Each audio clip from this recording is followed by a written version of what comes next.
হযরতে খাব্বাব বলেন, আমরা অত্যাচারে অত্যাচারিত হয়ে একদিন নবী করিম সাল্লাল্লাহু আলাইহি ওয়াসাল্লামের কাছে গেলাম, যে দেখতে পেলাম তিনি কাবা শরীফের ছায়ায় চাদর মুড়ি দিয়ে আরাম ফরমাচ্ছেন।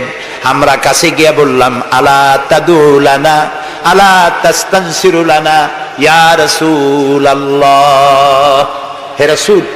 মাইর খাইতে খাইতে আমরা শেষ হয়ে গেলাম। আমাদের মুসলমানদের উপরে আগুন চাপা দেওয়া হচ্ছে, পাথর চাপা দেওয়া হচ্ছে, বেলালকে উটের পায়ের রশিতে বেঁধে উট তাড়ানো হচ্ছে। ক্ষুধার জ্বালায় শেষ হয়ে গেলাম, ঘুমাইতে দেয় না, মাইরে অস্থির হয়ে গেলাম। হে রাসূল, আপনি কি আল্লাহর কাছে আমাদের জন্য দোয়া করবেন না? আপনি কি আমাদের জন্য আল্লাহর কাছে সাহায্য প্রার্থনা করবেন না? বুখারীর হাদিস। রাসূলুল্লাহ উঠে বসলেন, বললেন, ও খাব্বাব, তোমাদের আগে এই পৃথিবীতে যারা এসেছিলেন সেই সমাজের সমাজপতিরা কলেমার দাওয়াত দেওয়ার অপরাধে তাদেরকে ধরতো। ফায়ুখাজুর রাজুলু ফায়ুহফারু লাহু ফিল আরদ, তারা তাদেরকে ধরতো আর তাদের জন্য গর্ত খনন করত। ফায়ুজালু ফিহা, এরপরে সেই গর্তের ভিতরে তাকে কোমর পর্যন্ত গেড়ে দিত। সুম্মা ইউতা বিল মানশার, এরপরে করাত আনা হতো। ফায়ুদাউ আলা রাসিহি, এরপরে করাত তার মাথার উপরে রাখা হতো। ফায়ুজালু নিসফাইন, এরপরে করাত দিয়ে চিরে জীবন্ত মানুষকে দুই টুকরা করে ফেলে দেওয়া হতো। মা ইয়াসুদ্দুহু যালিকা আন দীনি, এত বড় অত্যাচারের পরেও সে যুগের একজন মুসলমানকেও আল্লাহর দ্বীনের পথ থেকে এক চুলও তারা সরাতে পারে নাই।